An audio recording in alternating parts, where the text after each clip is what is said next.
What is going on, legendary humans? Ryan Magic here, and in this video I'm going to be sharing with you 12 ways, 12 secrets to unlock an unbreakable mind.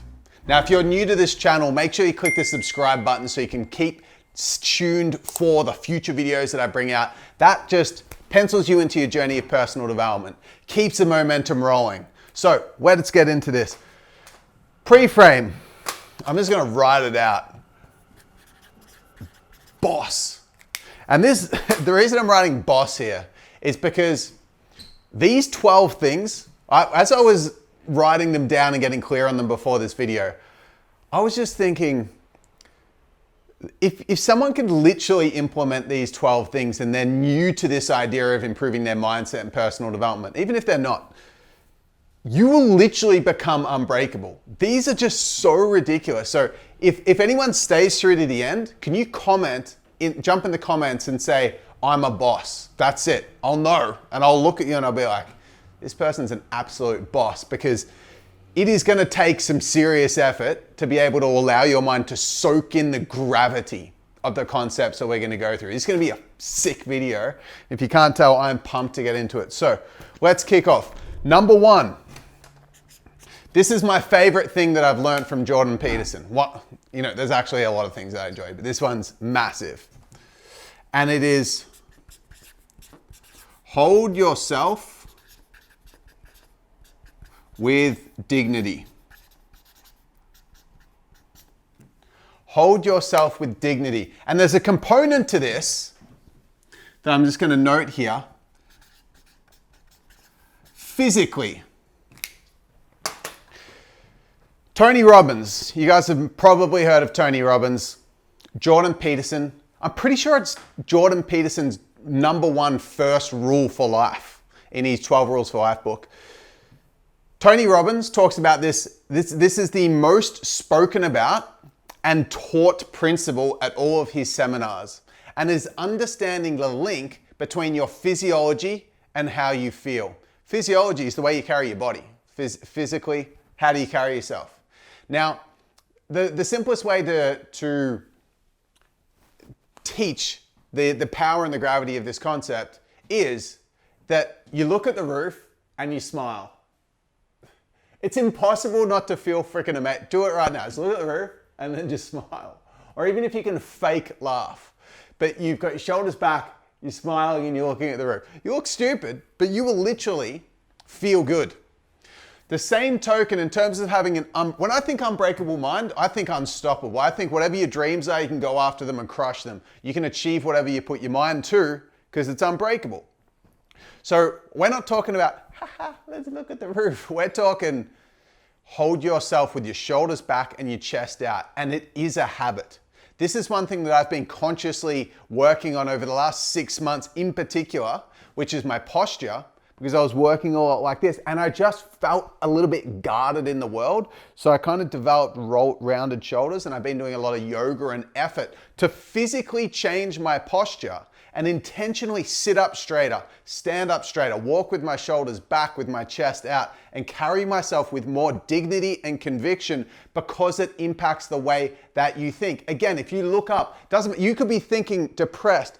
You could be feeling literally suicidal, and then you look up, you smile, and you put your shoulders back, and in that moment, you'll feel solid.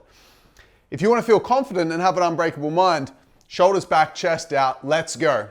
And Jordan Peterson did a study, or he researched this concept by reading a bunch of papers on lobsters, and the way that the lobster's physiology, in the pecking order of the status amongst the other lobsters, if there was a male lobster that competed for the female's attention and he was winning the fights, he was the dominant lobster, he was the alpha lobster, he carried himself with more dignity. And then what happens is, if he lost a fight, the lobster lost a fight, he would literally melt his brain and it would get recreated, and the lobster would literally start carrying itself with less confidence in its posture.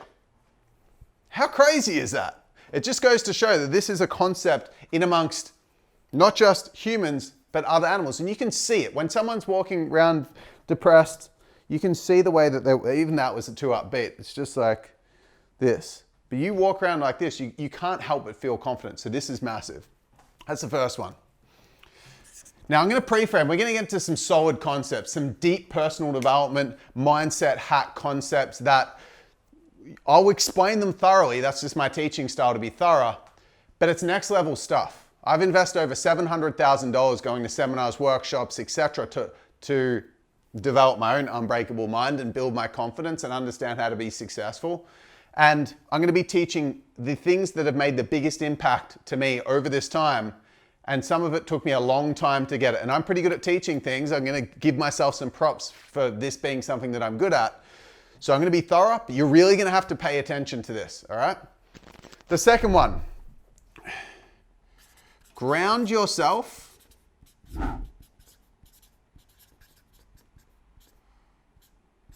in equilibrium.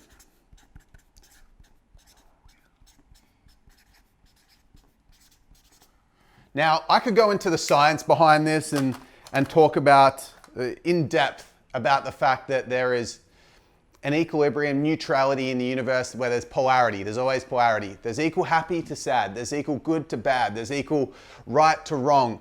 Because it's subjective and we just live in that parallel universe. If you read studies on quantum physics and you go all the way back into that and you just look at physics and you look at electrons, protons, and neutrons, negative, positive, neutral.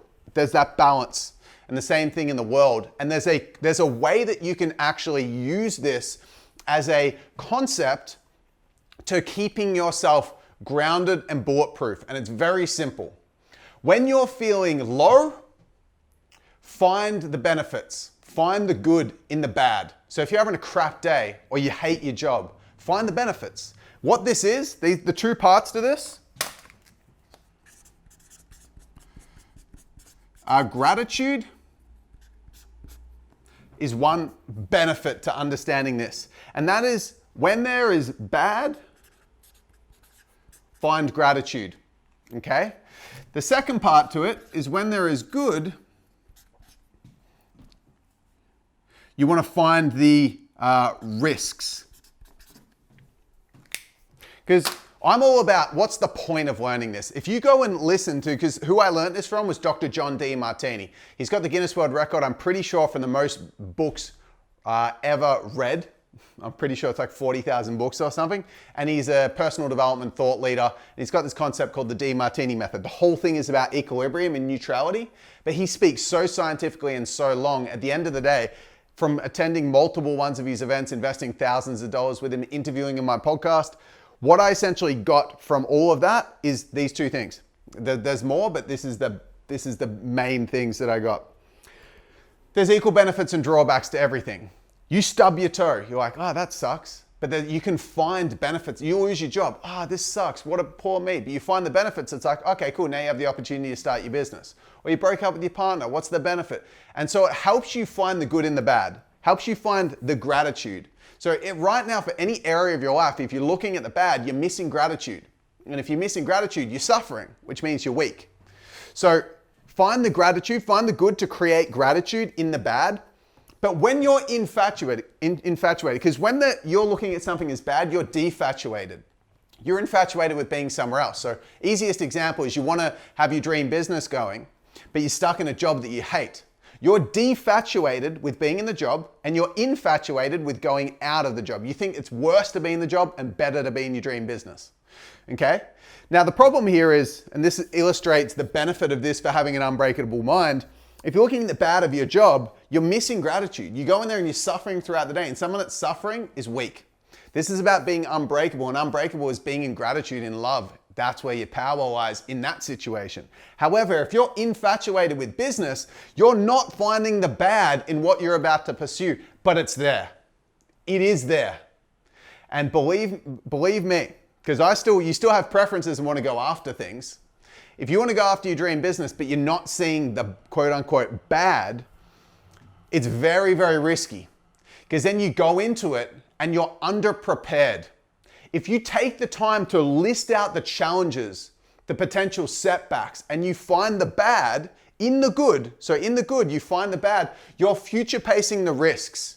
You're becoming more bulletproof. That is your insurance. So when you go to approach your business, you find gratitude in your job, and then you go into the business knowing, okay, I'm going to probably stuff up my first bunch of marketing campaigns, waste a bunch of money, but I'm mentally prepared and I'm physically prepared. So I'm going to work a little bit longer than I thought. I've got the extra cash there because I'm clear, I'm strong.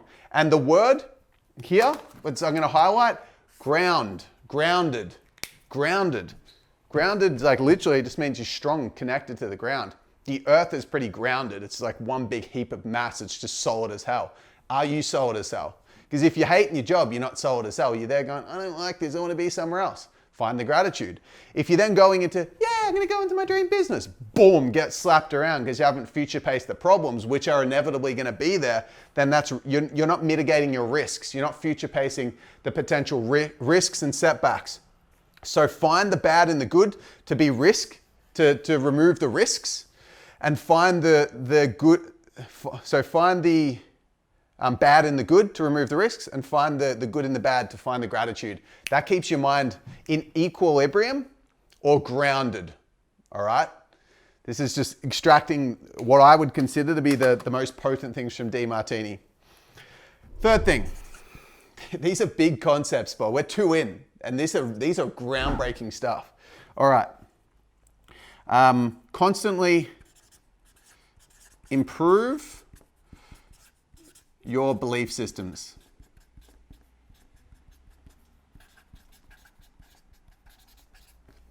Everyone's got belief systems on how they view themselves in the world.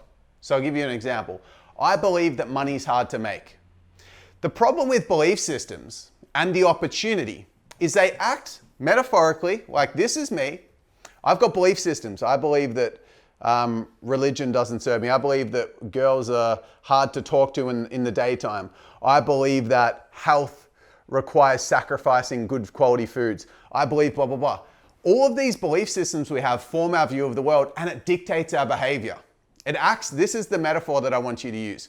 Here I am, I'm going about my life. I've got millions of belief systems in my head. And then ideas come into my head. The belief systems are almost metaphorically like a disc or a filter between your ideas and your actions. So an idea pops in, I should start a business. But then you got a belief system that you either adopted from your parents, society, teachers, friends, wherever. Somewhere in your environment taught you or allowed you to form these belief systems. They're in your head. Boom, I should start a business. But then, before the action, which is metaphorically out here, the filter comes in. And it's kind of like this little devil or angel, depending on whether it's an empowering or disempowering belief system, that goes, nudge, nudge, psst. Hey, remember, money's hard to make. Remember, you need to be cashed up to start a business. Remember that you should never start a business without having $100,000 in the bank. Remember, people that are young in business, are inexperienced, they're not gonna, these are all the belief systems. And if they're there, they intercept before the action. So if you've got these belief systems, remember all this stuff, and you literally can't move and take action as a result of having those belief systems. So changing them is damn important, damn important. And luckily, I've got a solution for you. And all you need to know for now is you need to, I'm gonna link in the comments, you've got to check out my courage ritual. It's a morning guided activation.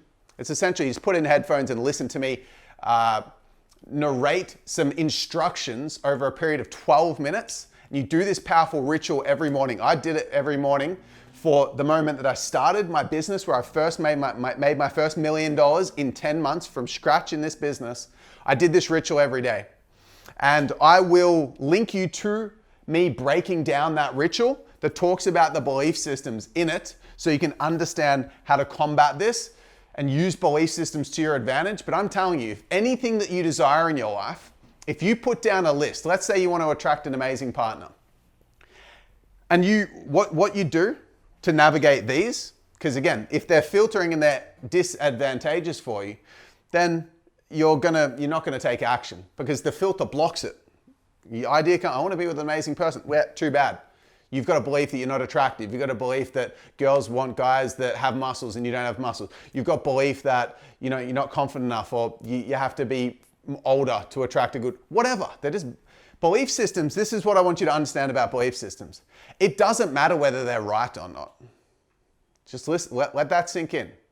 It doesn't matter whether a belief system that you carry is accurate There's no police. There's no belief police, right? There's no one going out there going, hey, you shouldn't believe that. That ain't true. You know, skeptics trying to disprove you. It doesn't matter. So, for example, it's what Tony Robbins used when he talks about belief systems. When he's younger, it pays to believe, if you're younger, that it's an advantage to be young.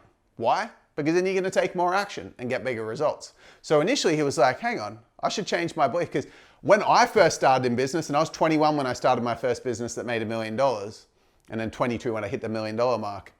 But I was like helping people. I was a dating coach when I was 19 years old, helping 30-year-olds. So I had to change my mind and figure out how it was an advantage for me. So I didn't believe I was too young. So I did the action. If not, I never would have started that business. So you could have a belief, I believe that being young is an advantage in business. Why? Because it just is beneficial. It's not about whether it's right, it's just about whether it's effective to believe that. The second example is like, then you get old, you're not going to have the same belief. When you're 70, it pays to believe that being old is an advantage in business. You could find evidence to make them both true. For the younger version, you could be like, oh, I've got more access to technology, I understand computers and the internet better. That's an advantage. I'm more free thinking and less more youthful and creative and whatnot. Then you get old and you're like, I've got more wisdom, I've got more experience, I've got more connections, I've got more capital, right? When you're younger, I've got more time, whatever. But it's just like if you're old, it pays to believe that it's better and it's an advantage to be in business, that being old is better in business. But when you're younger, it pays to believe that being younger is an advantage in business, which is right. You don't have to have a debate with the belief police to have it approved.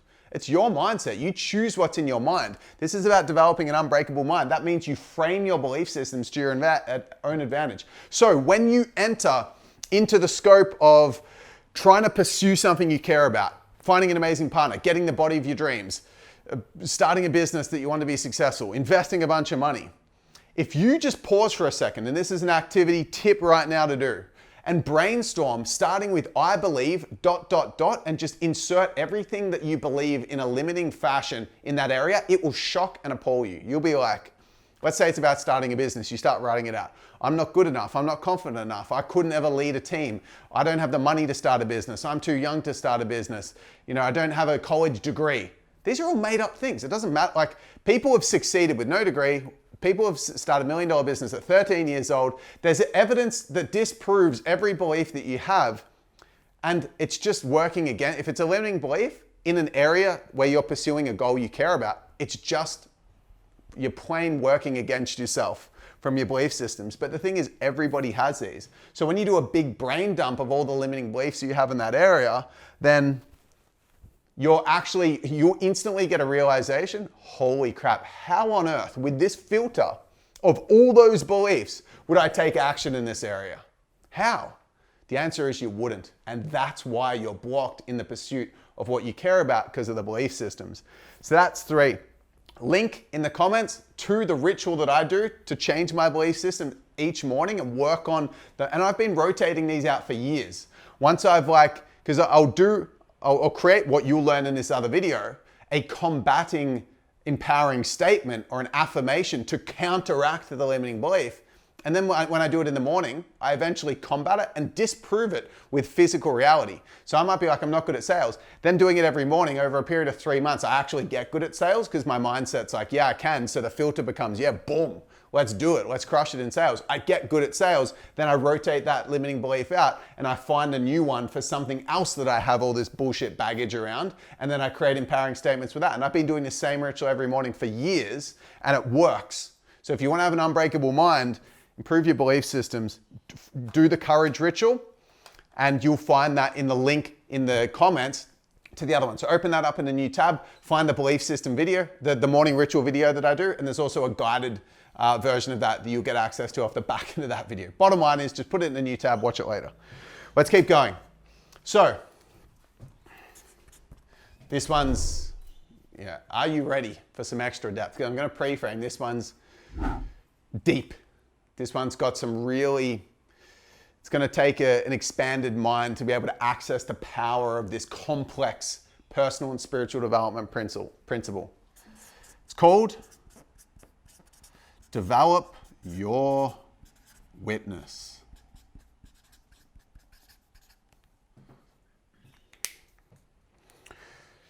Develop your witness, people. What the hell does that mean, Ryan? So, you're going to have to follow me on this. We all have this function of our mind known as the witness. And it is the part of you that is witnessing your thoughts. So I want you to understand right now, you're watching this video. Constantly, you have an ongoing narration of your life. And it's in the tone of your speaking voice that's saying, Ryan's wearing a white shirt. I like white shirts. That board. I can't really see that word properly. What does it say? Should I do the belief system thing now? Should I keep watching this? You're just going to have an ongoing narration. We all do. We've constantly got thoughts going. Now, most people think, that's me. But the thoughts run on autopilot. They're just happening. It's just musings that are taking up space in your mind. Now, there's a part of you, while the thoughts are happening, that can witness and just watch and observe. It's called the witness in spiritual development, and or the observer. And it can actually watch and just notice the thoughts running itself. The moment that you've been able to witness those thoughts, you're accessing a part of your mind that is responsive, i.e. wise, not reactive. See, the part that's just shooting these random commentary up is the same part of your mind that reacts to your conditioning, your programming. It's whenever you get offended and you act out of defense reactively and you jump and you get really pissed off or upset. That's because your subconscious mind is feeling protection mechanism. You're gonna have to follow me here, really stick in for this. This is big. And that part is the part which is the fear-based mind. That's the thoughts. That's where the thoughts come from. But there's a witness that is beyond that can observe. And I want you to understand this. And the reason this is powerful is because you can't heal what you can't see. You can't heal what you can't see. I want you to write that down. You can't heal what you can't see. Same with belief systems. If you've got a belief system of, I'm not good enough to succeed, and that's it. I'm just not good enough to be a successful business owner. I'm not experienced enough. Until you become aware of that, it's got a hold of you. You're at the consequence of that belief system. You don't know that it's blocking your action. You don't know that filter of that belief system is blocking your action. But when you develop this witness, which is something like a muscle, you can strengthen the potency. What it does is it's like a torch that shines awareness on your autopilot behavior that isn't serving you. So you want to have an unbreakable mind, you need to be able to see the shit that's holding you back, your blind spots. And this is what the journey of mindset strengthening and personal development's about. It's about constantly shining light on your blind spots so they don't have a hold on you and over you anymore. And developing your witness is like a superpower accelerator to this, because it allows you to see more readily, have a visibility on your autopilot response. You don't know, and the best example of this is in an argument with your partner. You're just like crazy on autopilot arguing, and then 20 minutes, 30 minutes goes by and you're like, what the hell are we even arguing about? That was remember I said there's fear-based, the thoughts are from a fear place, and they're just running on autopilot? Were you in control in that moment? You were being ruled by your thoughts and your insecurities. You were snapping back. The witness would be able to observe that and then be like, holy crap, look at my behavior. Look at my reactiveness here. Look at my fear-based responses and go, I'm over and above this. I'm witnessing my own behavior and can then call myself out and move forward with strength. This is a superpower function that yogis, meditators, gurus, monks are constantly trying to sharpen this, the witness. And you're getting access to this because I've done 2,000 hours of meditation. I've studied like the hardcore ancient Indian texts and whatnot. And I've done all these different forms of spiritual practices to develop my witness. And I'm so much more aware of what makes me tick, which means when I'm autopilot steering my way out of what I want and I'm self-sabotaging, boom, I'm aware of it. And I've stopped the behavior and I'm moving onto the path that I want to be. Whereas most people are at the mercy and reactivity of their blind spots. But every single time you do a new belief system thing, you're using the witness to become aware of things. This is a superpower. This is massive. And I'm going to share with you a secret resource in the comments, which is access to a meditation that can help you become aware of developing this witness. It's called The Invitation to Freedom by Muji, a Jamaican yogi, essentially. These guys are freaking legend. So jump in the comments, open that in a new tab, and just check out this Spotify guided meditation. It's incredible, and it'll help you with this. Seriously, you want the superpowers? You want to develop an unbreakable mind? This is massive. Next one.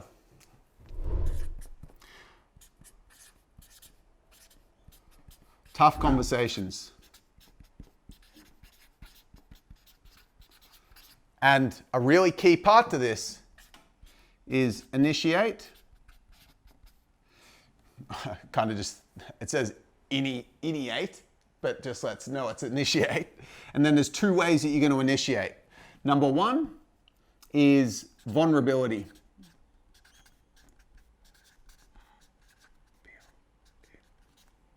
And the second way you're going to, and I'll explain that, the second way that you're going to initiate tough conversations is boundaries. There's other tough conversations to be had, but there are two ways that you can look at it. Now, there's a few key things here. There's a quote that says, your success is completely dependent upon the number of tough conversations that you're willing to have. A sales call is a tough conversation. Approaching a company to broker a big deal is a tough conversation. Being able to speak in a relationship about where you're not happy and things that, be able to set boundaries and understand to be able to ask for what you want. You actually start getting what you want. All of these are tough conversations that require you to go outside your comfort zone because it's emotional vulnerability, which is where most of us are most scared. You ask any business owner, hey, go out and do this big action, and they're like, yo, invest $50,000 into this. And you say, communicate a boundary to your partner or cry in front of your partner during an argument where you're feeling threatened. No freaking way they'd do it. It's a tough conversation. You want an unbreakable mind? Being able to hold yourself with power throughout vulnerability is massive. And so these are two ways in which you can really grow yourself with tough conversations. Expressing vulnerability when something that someone else says impacts you in a way that makes you feel vulnerable. So your family member might say something that triggers you or hurts your feelings. Express it. Hey, I want to let you know that hurt my feelings. You're having a tough day at work. Instead of being, oh, I'm going to hold it up and be all strong. Say, hey, I'm just really struggling today. I'm tired. The vulnerability is essentially, let's like break this down. Vulnerability is truth. And there's a quote that I want you to write down. I'm hitting you with so much gold here, but it's a lot of information to take in. And I'm just going to say, remember, boss. That's all I'm going to say. Because if you're watching this and getting through this, you are just like elevating yourself like crazy. Truth. People go against their values to meet their needs. In other words, if people are feeling unsafe, they will compromise on their integrity. So if someone's been held hostage and he's going to be killed if he doesn't speak what he has to say, he's going to say it. He's going to protect himself because he feels unsafe. If people are feeling unsafe in a social situation, they might lie to save face. We all do it. If we're on a sale, someone asks, hey, when a homeless person, hey, do you have $5? Sorry, mate. No, I don't. Yeah, you do. You've got a credit card in your pocket. You have $5. You lied. But you felt uncomfortable, and so you just said what was required. Telemarketing tool, hey, do you have 5 minutes? You do. And so you say, no, I don't. You lied because you felt unsafe and you didn't know what to do to get out of the conversation. People do it all the time. It's not a bad thing. Everyone does it in subtle ways. They're called white lies. And the reality is, being able to practice speaking your truth is practicing tough conversations, which is building an unbreakable mind. Homeless person, do you have $5? Yes, I do, but I'm not going to give it to you. I hope you have a beautiful day. That's speaking your truth. That's being vulnerable. Vulnerability is truth or honesty. Practicing that builds this strength of character, this integrity within yourself. And the second one is boundaries. And that is When somebody does something that makes you feel uncomfortable, you can draw a line and teach people how to treat you. Most people don't want to say it because they don't want to ruffle any feathers or make someone else feel uncomfortable or feel uncomfortable themselves, which I totally get, because who wants to feel uncomfortable? If I could choose between feeling uncomfortable or comfortable, I'd choose to feel comfortable. But because being uncomfortable gives me my wildest dreams in life, I will choose that more often than not because I want to live my dream life. But I don't like feeling uncomfortable. It's not an enjoyable feeling in my body. So I get it. But being able to set boundaries and teach people how to treat you starts with the presupposition that you're worth being treated well. 12 ways to build an unbreakable mind. Know you're valuable, right? Being able to set boundaries, being able to, so your partner is raising her voice or raising his voice. Hey, just so you know, that's a boundary. I love you, but it's not okay for you to talk to me like that. You don't have to be rude about it. You can be loving, but you have to be direct and firm. That's a tough conversation, but it builds an unbreakable mind. Going and having a conversation with your boss about the fact that you don't like the way that he runs the meetings. That takes courage. That's a tough conversation, but it builds an unbreakable mind. And the more uncomfortable conversations you're willing to have, the stronger your mind becomes, which is really freaking cool. This is massive, all right? Okay, cool, all right. There's a lot we're going through here, and it's freaking awesome. All right, so understand your survival script. What on earth are we talking about here? Survival script, understand it. And there's a hack here, which is Enneagram. All I'm gonna say is childhood programming and Aztecs. That's what these two things mean. I'm gonna explain that right now. Survival script, understand this. I've done a lot of psychotherapy, being guided through trauma or being scared and doing work to improve my confidence with psychotherapists, therapists, etc. One thing that I've learned and when I've studied and done coaching certifications and whatnot is that we all build our personality based on what we believe we need to do to be safe as a child. Now, as a child, what happens is we are dependent upon our parents for survival. We can't survive in the wild. If we're in a tribe in the wild, we couldn't survive. We're little kids. We just get eaten up by some animal in the woods. Any animal. We could probably get eaten up by like a jackal or something. So it's like, you're dependent. And so what we take on board, or we believe as a kid, is I need to appease my parents for them to keep me safe. What do I need to do to get their approval? What do I need to appease them to stay safe? Safety is the top priority as a dependent child. And so based on what is known as positive or negative strokes, feedback that our parents give us, we write in our head a script, essentially a set of parameters that we need to meet to appease our parents, because we believe that if we don't, we won't be safe, they won't protect us, and we will die.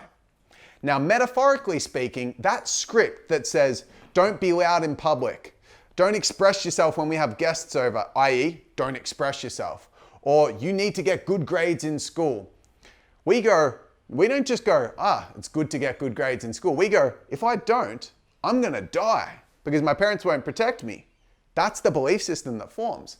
So most of the time in the world, we have these little kids, metaphorically speaking, we're driving the car of our life. We think we're in the driver's seat. We're in the passenger seat or the back seat, sometimes the boot, and we have our 4-year-old version of us when we got yelled at for being loud in public, driving the car, just crashing into the walls. You're like, I want to go this way. And there's this 4-year-old just driving you all over the place because the survival script is what's determining and dictating the way that you go in the world.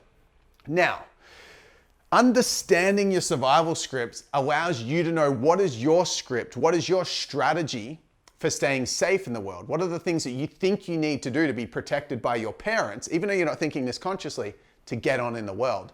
And there's a beautiful model, and I mentioned Aztecs before. It's a personality profiling test. When I first learned about it, I thought it was just some new personality profiling test. There's so many of these things, and I've done so many, and I understand a lot of them.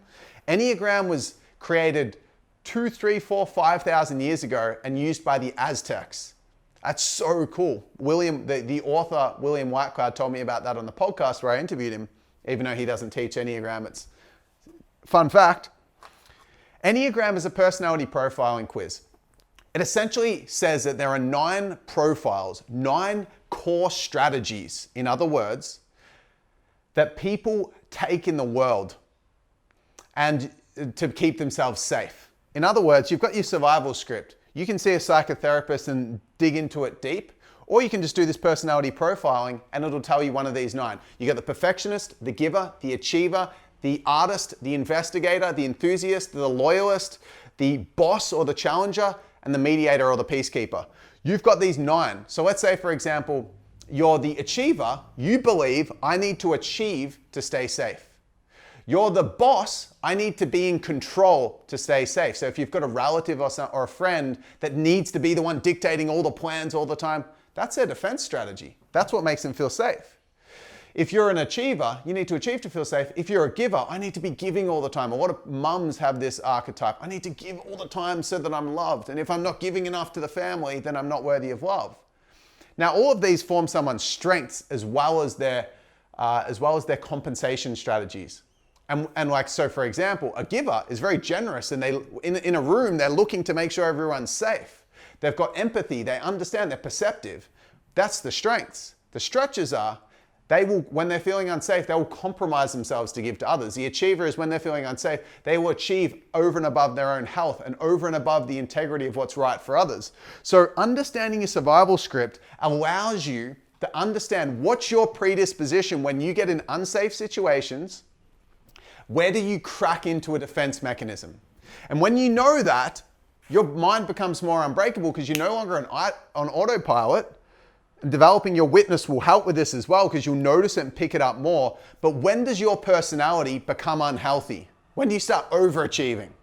When do you need to achieve to be worthy of love? Because these are all, hey, I need to do these things so that my parents love me so that I'm safe. It's conditional love. And someone that doesn't love themselves unconditionally is at the mercy of an external factor for their own self-worth, which means they're walking around flimsy.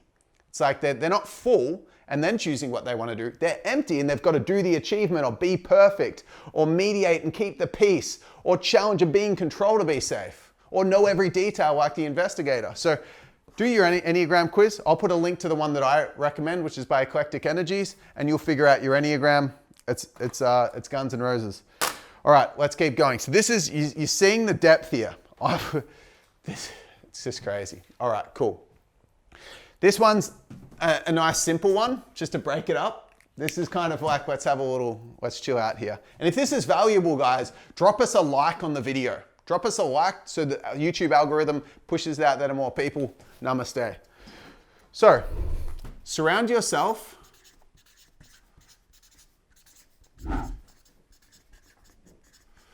with people that see your value. Surround yourself with people that see your value. I know I didn't write it out, but you can hear me loud and clear here.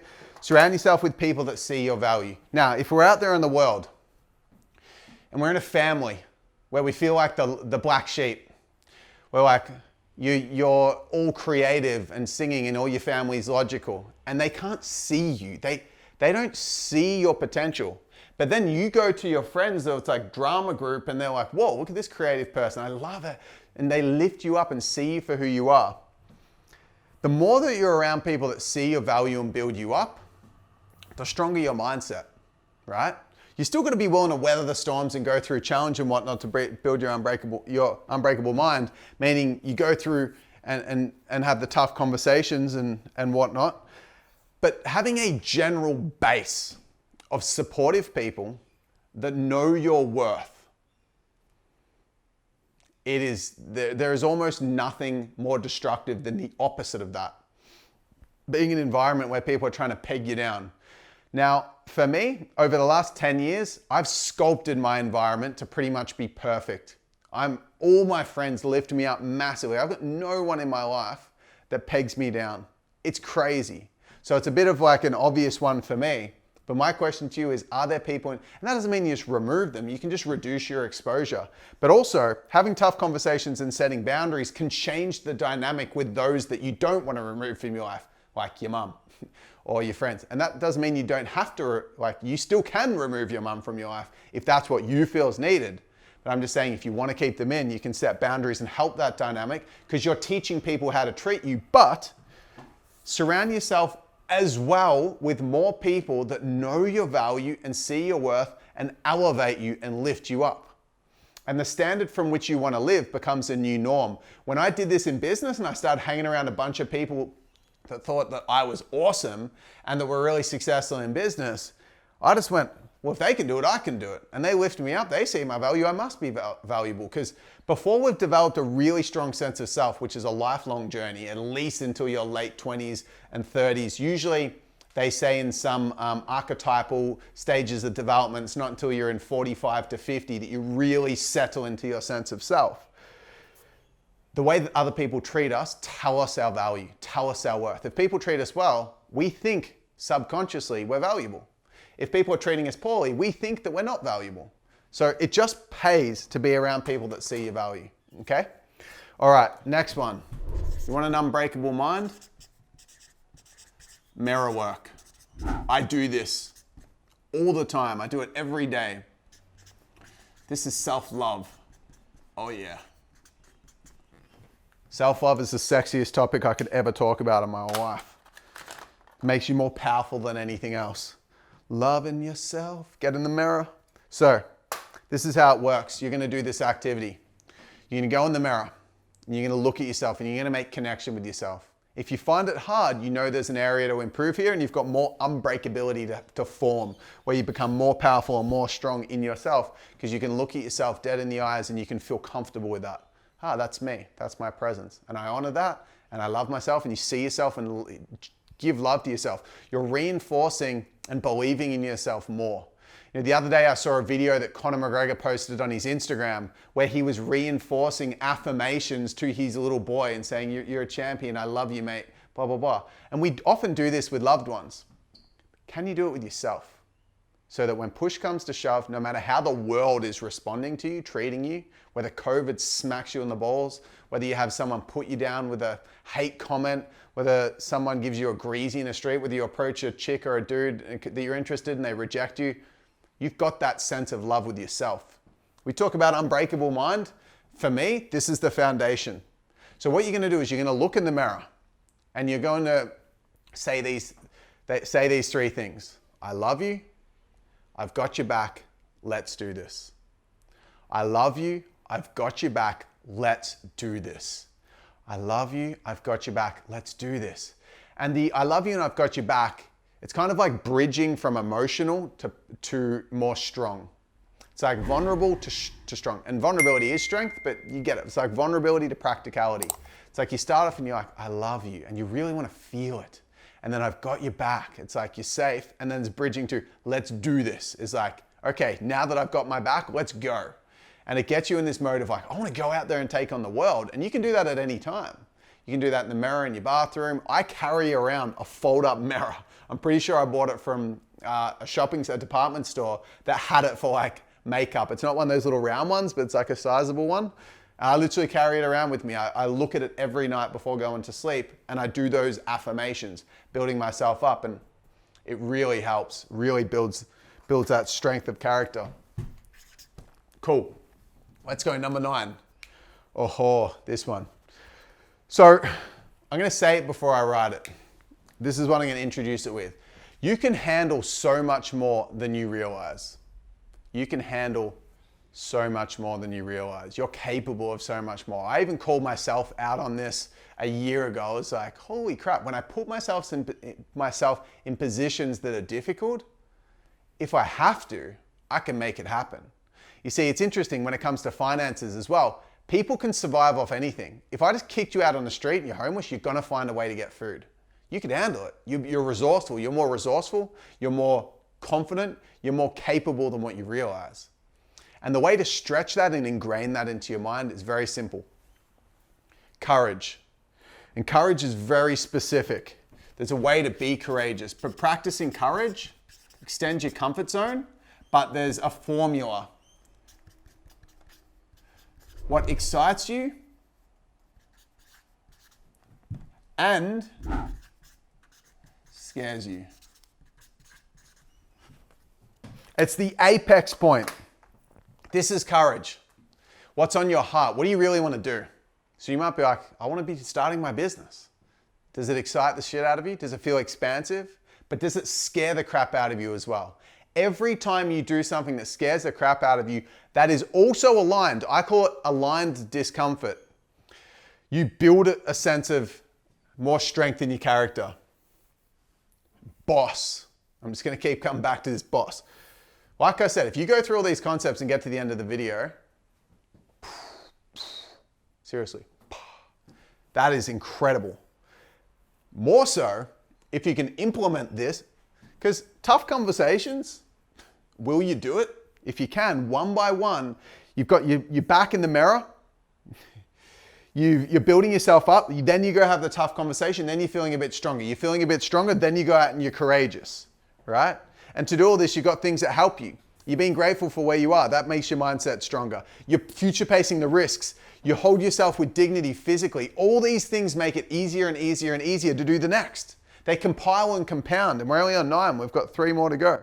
But I want you right now in the comments to tell me whatever comes to mind. Trust it. Don't overthink it or complicate it. Trust it. Write in the comments what excites the crap out of you and scares the crap out of you as an action that you haven't done yet. It could be quitting your job.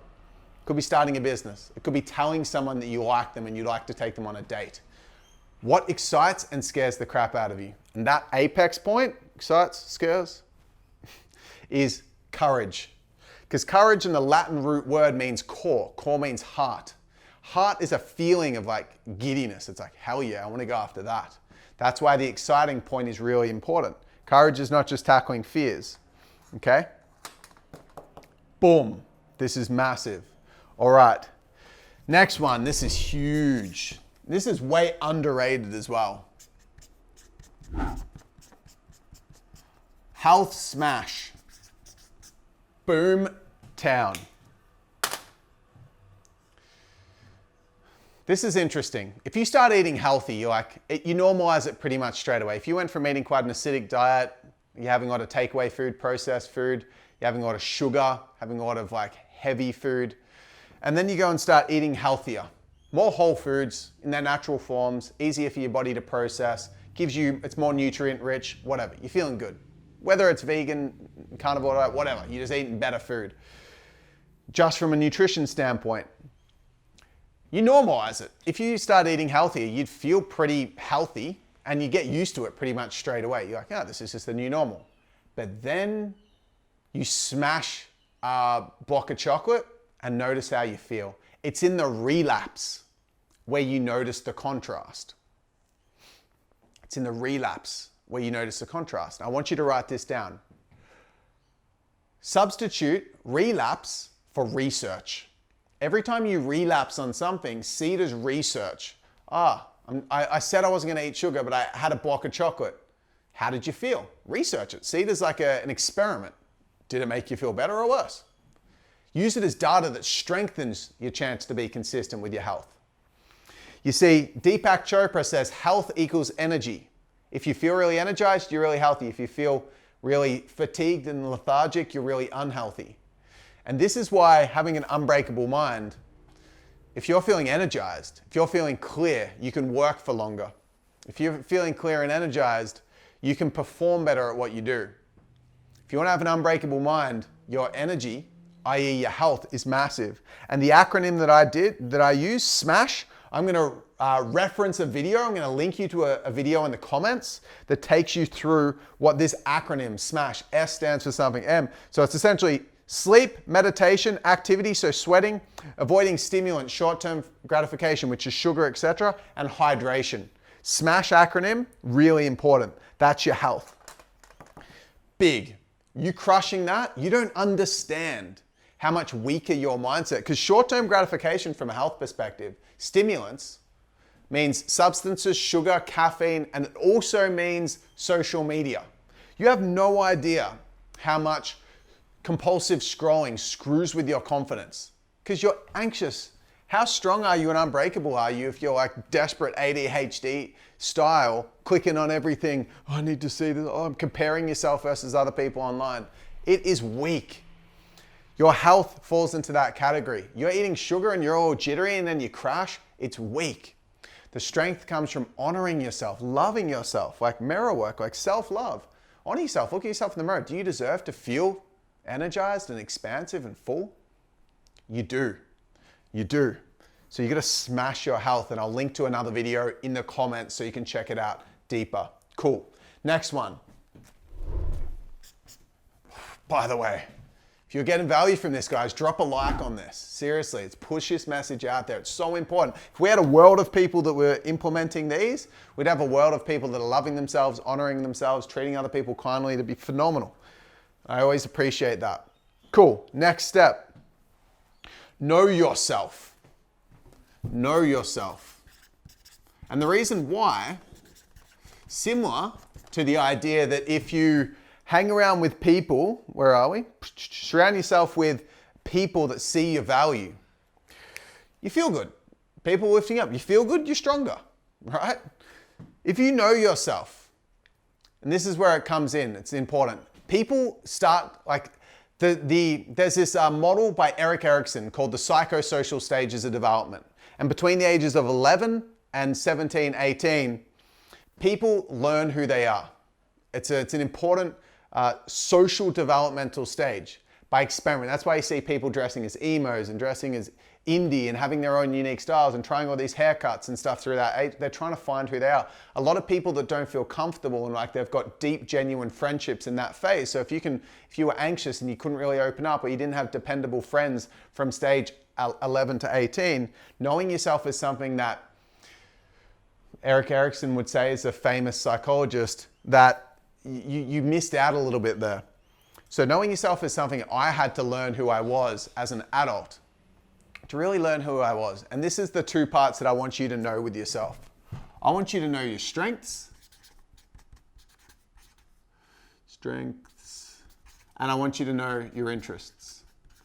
Sounds really simple. But the reason why is because when you know that, you give yourself grace for the things that you're not interested in and you're not strong at. And you don't put yourself down for it. If you know yourself, you can champion yourself. If you know yourself, you can do the things where you're strong at and you feel even better in who you are. There's this book called Work Rules, and the whole concept from it is they did a study on what are the most passionate industries in the world. Is life coaching? Is it veterinarians that love working with animals?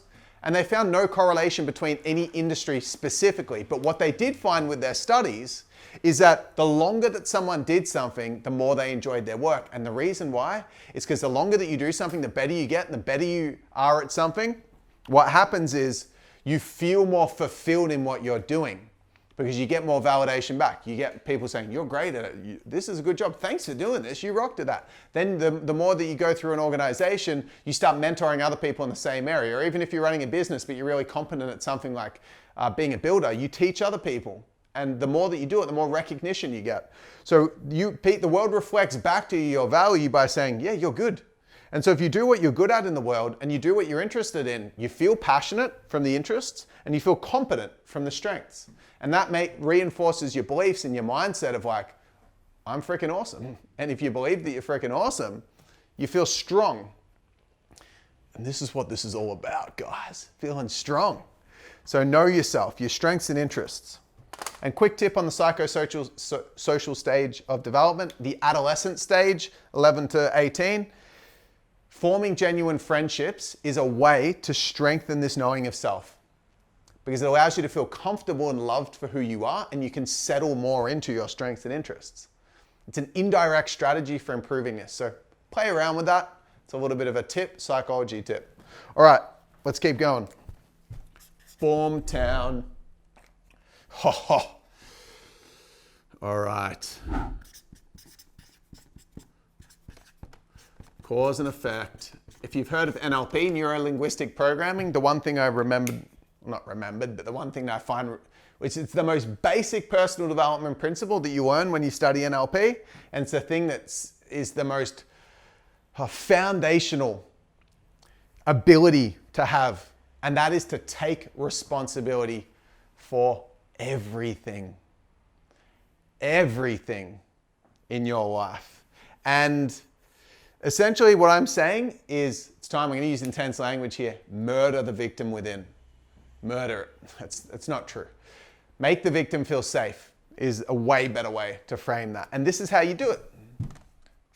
And all these concepts feed in. I drop this all the time in videos. You probably heard me do this before, but it's so important.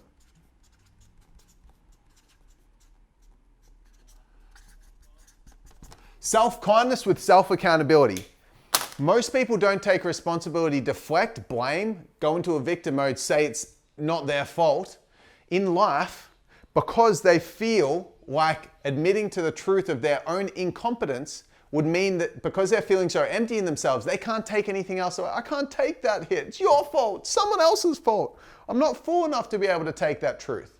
But if you're being kind to yourself, you do the mirror work and you've got that self-love, you're more open to receiving that truth because it doesn't take away from who you are. You're like, yeah, cool. I'm overeating at the moment and I'm okay with that. I still love who I am. I'm going to improve it. It's fine. You know, I'm all G. But the reason that this is about an unbreakable mind, whatever you don't take responsibility over, you have zero influence over. Okay? If you say that you lose your job and you're like, it's my boss, you blah, blah, blah.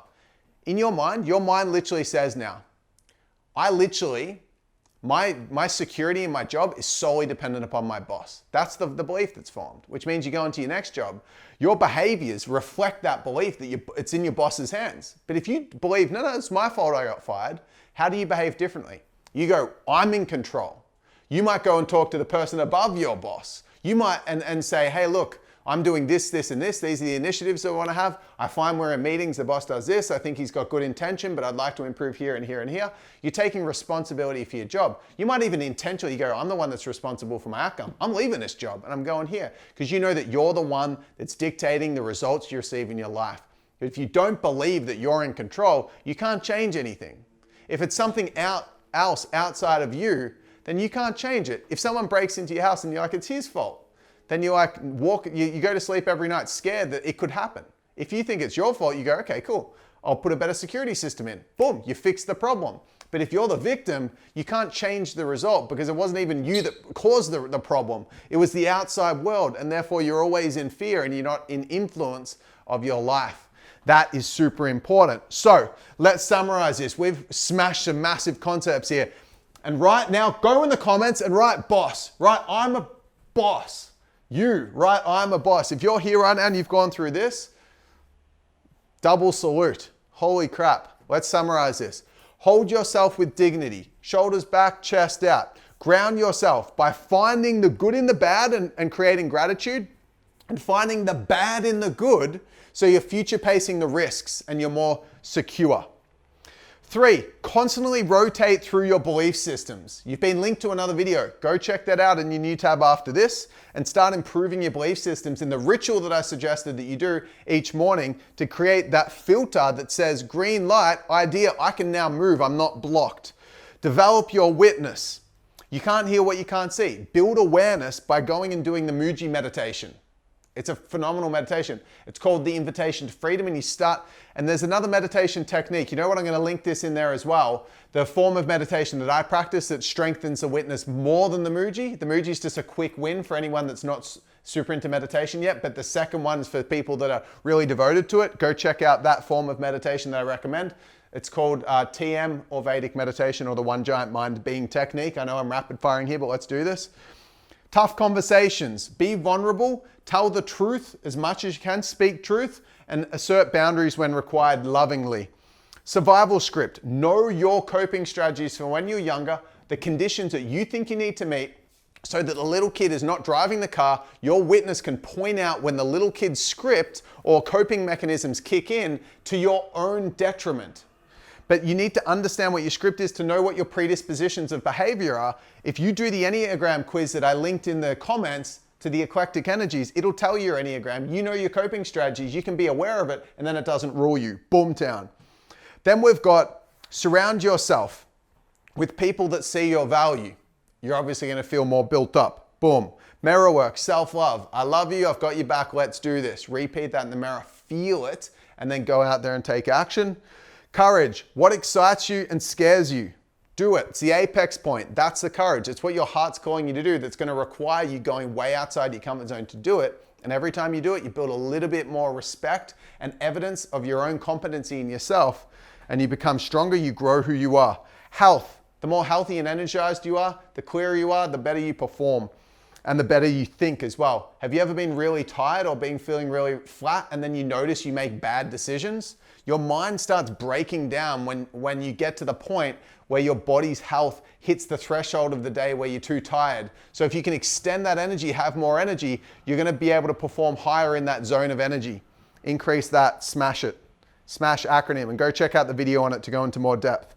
Know yourself so you can actually do what reflects your worth in the world, where you're going to get seen the most, recognized the most. Do your strengths and your interests. And lastly, take responsibility for everything, because you love yourself enough, you can handle the truth and you've got your own back. So take responsibility for everything. Then you can influence a result, because you know it's ultimately up to you. The good and the bad, it's all up to you. So rock that out. So if you haven't subscribed to this channel yet, click the subscribe button so we can go on this journey of growth together. I've got your back, and you can see my new videos that are coming out. Sick. And if you haven't liked the video yet, make sure you like it. And I want you to jump in the comments at this point, and I want you to tell me, what do you think's missing from this list? Or if we could do, because I could probably do a bunch more, but I want to know what you'd add to this. What have you done to improve your mindset, to improve and create an unbreakable mind? Jump in the comments. I'd love to hear your thoughts. Thanks for tuning in, and I'll see you in the next video.